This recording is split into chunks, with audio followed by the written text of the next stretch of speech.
great privilege to be the 39th mayor of San Francisco, to be one of 42 men and women who have served this city. But I want to tell you, it was the hardest work I ever did. Often the public thinks that all political jobs are the same, when they're really not. There's a big difference between the legislative side, when you serve on the Board of Supervisors or in the state legislature or in Congress, and the chief executive side, mayor, governor, or president. Big difference. When you're a legislator, you can sort of pick your issues. You can decide what you want to focus on for that session, whether it's the environment or human rights or whatever it might be, and become an expert and lead in that area. But you can neglect other areas because others of your colleagues will often be picking up those issues and you can follow their leadership. Sometimes you can even duck a controversial issue and it goes right over your head. But who it hits is the chief executive, who can't duck any issue because that chief executive, the mayor, etc., is sitting there with all of them coming right to his or her desk. And they're all alone. You can't choose the issue. They come whether you're ready or not. And for me, it happened in my first days in office in 1988. I was faced with the largest deficit in the modern history of the city. We had, in 1988, we had the worst drought that California experienced in 500 years. These things are measured, you know, in 50 years or 100 years. This was the worst drought, which meant we had no water for 4 years, the worst one in 500 years. We had the worst economic situation in 50 years since the Great Depression.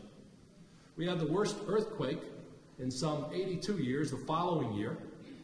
And we had some unfriendly people in the White House who weren't really interested in San Francisco issues with President Reagan. So to balance the budget with this large deficit that I had, I began to look at how I could smartly reduce programs, lay off workers, freeze wages, and raise taxes. All four of those things. Now, how would you like to be a brand new mayor in your first 90 days, which is supposed to be your honeymoon, and be laying off workers, freezing the wages for all the rest, cutting programs, and raising taxes? About that time, there was a brand new congressman who came from Massachusetts because the Kennedy family was a great friend of California, and he had a lot of supporters out here. His name was Joe Kennedy. He was the son of Bobby Kennedy, who I knew and had worked for in my youth. So I was delighted to be part of a reception at a private home to greet him to our city. And I was standing in a receiving line next to him, and he had done some homework, and he was saying he had read where I was having a difficult time in my beginning 90 days dealing with these four major efforts to deal with for a budget deficit.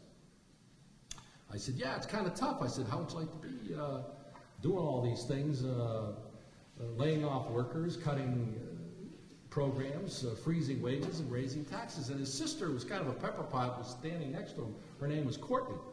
And she says, Mr. Mayor, are you really doing all four of those things in your first 90 days? I said, yeah, I've got it. She looked at her brother and she said, Joe, what the hell are we getting our picture taken with him for? So that's what it was like. And obviously, you know, people, when I talk about how hard it is and that kind of thing, people smile knowingly, and they say, but you know, you must have had, you know, some perks. It's a lot of fun, isn't it? Well, you do get some perks. But for me, at least, those perks turned into issues that were often not so much fun. For example, mayor gets a box for the 49er game. Sounds terrific. You got your own private box with the bar and the food and all the rest of that stuff at Candlestick for the games. I didn't like that box because when I went there with Sherry and the kids, people sent me hand signals using one finger often because they didn't like what I was doing in City Hall during the week. And I didn't like the kids getting that. Or someone would come into the box saying, can I have a minute, and then spend a half hour telling me what their issue was, and I never did see the game. But we were, thanks to my leadership, successful in going to 2 Super Bowls. And it hasn't happened since. Willie can't even take credit for that one. But Sherry and I were sitting in the stands in Miami in the first Super Bowl, and I'll tell you, this is what goes through your head. And we were losing the game in the last quarter, if you remember, against Cincinnati. And I say, oh, God, Sherry, we're going to lose the first Super Bowl we've been in a long time. And you know what? They're going to blame me, and I'm going to go back, and I'm going to catch all of them. Then all of a sudden, at the last minute, Montana throws a pass and he's running down the field, and you know what goes through? Everybody else is jumping up in the air, going crazy because we're going to win the game. What I start thinking about is, oh my God, we're going to win this game, and now they're going to go crazy in North Beach with the crowds, and it's going to cost me $400,000 in police overtime.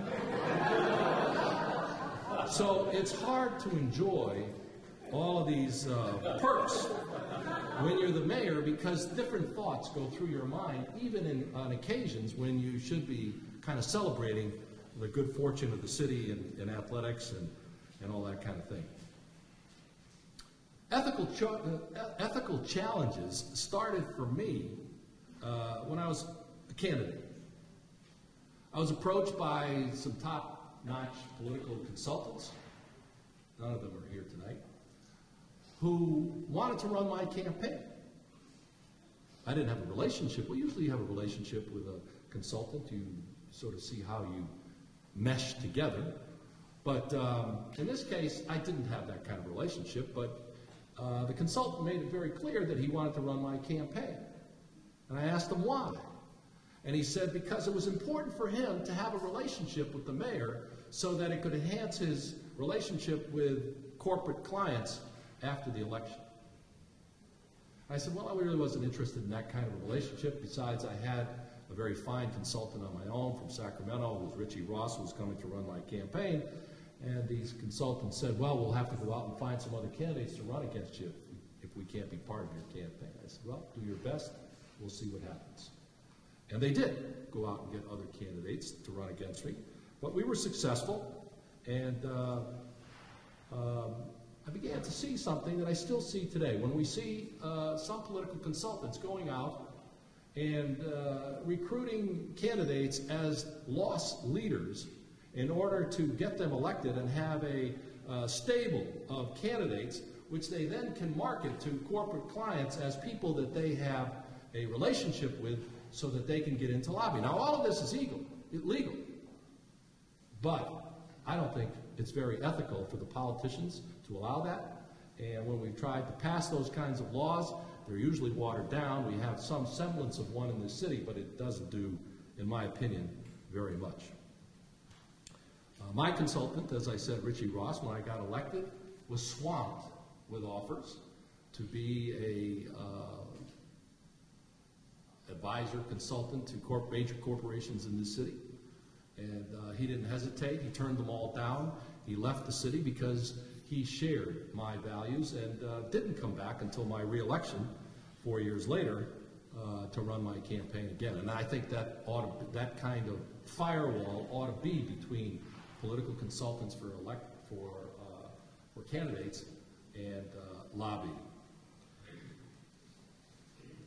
As my mayoralty unfolded, I think that the ethical issues, and I had numbers of them, sort of evolved and revolved around judgments and decisions that are made every day. Sometimes you're alone, and other times with your staff, sometimes in public with everybody watching, and most of the time in private when nobody is watching.